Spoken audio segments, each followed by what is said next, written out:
Good morning, Chad. Good morning. I looked at the clock to know. So, Ronald Reagan taught us that the age-old question that voters consider about, are you better off than you were 4 years ago? So that begs to all Americans today, what is the answer to that question? It's overwhelming. We just came back with a couple surveys. Over 60% say they are better off than they were 3 years ago, higher than the last 4 election cycles where an incumbent president was running.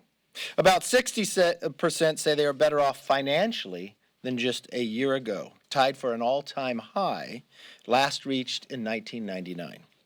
3 in 4 Americans are even more optimistic about the future, the highest level in more than 40 years.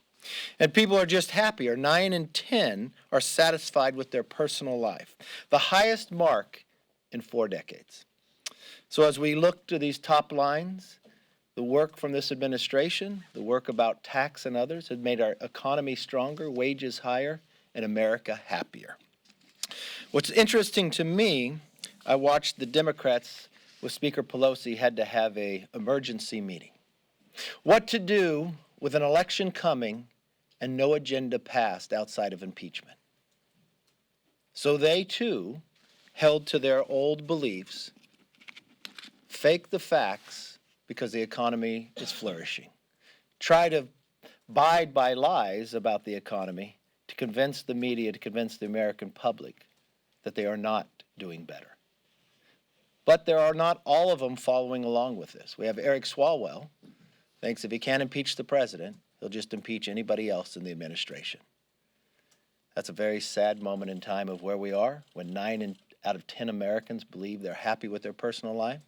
60% they're better off financially than they were a year ago, and 60% say they are better off than they were 3 years ago. That's fabulous in the work that we've been doing. So let me stop there, open it up for questions, comments. Yes, ma'am.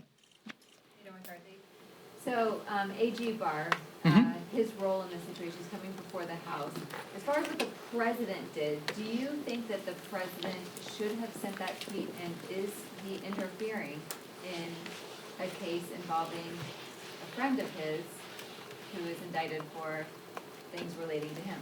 The answer to your question is no, the president is not interfering, because if you listen to the Department of Justice, they made the decision before the tweet ever went out. Attorney General Barr is coming before the committee as well, but there's no issue here. It's just like everything else that the Democrats went to play.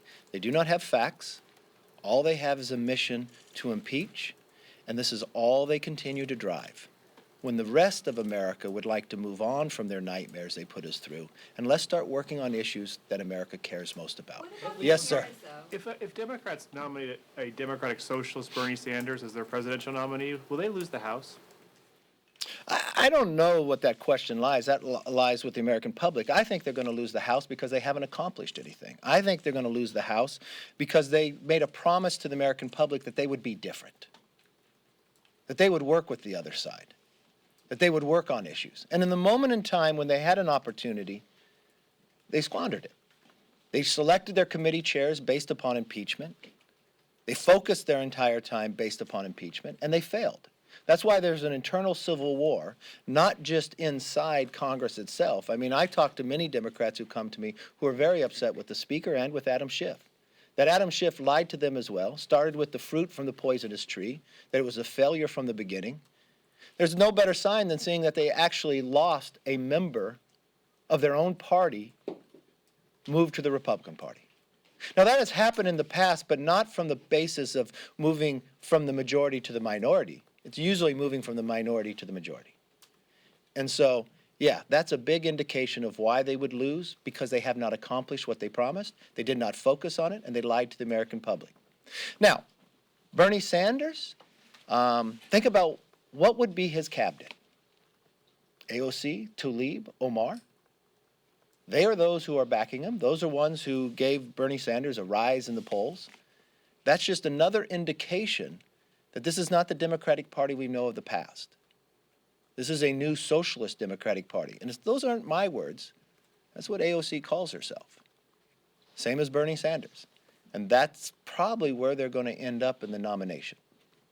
Yes, sir. Thank you. Coming back to Leanne's question. Yes. You said there's nothing to see here. There were 4 prosecutors who Yeah. stepped aside on that. That doesn't sound like there's anything to see here. And even if there isn't there a lot of cleanup that needs to do, because there is a perception that there was interference here, that there was the thumb on this somehow. Chad, have we not learned anything what we just went through for the last 2 years? That Adam Schiff came to us and said he had a whistleblower and really fearful that that whistleblower would not be able to testify because the administration was going to stop him, and the only person who stopped the whistleblower, the transcript from coming forward, was Adam Schiff? You have the Department of Justice clarify saying that they made the decision before any tweet went out. So you have no proof of any information, but what do you jump to? Have we not jumped these hurdles enough for the last 2 years? I mean, Eric Swalwell's already moving towards impeachment. How many times will they take us off this cliff? How many times will they fire before they ever aim or ever have the facts? We have found it time and again, the number of times they have lied and not have the facts before them. But do we have all the facts in this case? I mean, Do you we have the don't- Department of well, Justice comment? Let me just finish Okay. the question. We don't really know why these 4 prosecutors stepped aside. That's pretty strange. So I would argue that Do we you don't have have- the facts on that. Do you have the Attorney General coming before the committee? Yes. So why would you jump to a conclusion like Eric Swalwell for impeachment before you've heard anything about the Attorney General? But you have the answer from the Department of Justice that said the decision was made long before there was any tweet. But lo and behold, no one wants to trust that or believe that because you're going down the exact same path we have before. You can lie from the idea, you can just claim impeachment instead of listening to the facts and stop this nightmare that they've been trying to put us through. Listen, they promised the American public they would be different. Let's work on what America wants us to work on. Yes, ma'am. On the ERA, what is your stance on ratifying the Equal Rights Amendment? Mine is the exact same as Ruth Bader Ginsburg. She said it before, and she said it just at Georgetown the other day. If you want to move the Equal Rights Amendment, you have to start over because the time has run out. It's constitutionally doesn't hold, so they have to begin again. That's what Ruth Bader Ginsburg said as a Supreme Court justice, and that's what I believe. Thank you all very much.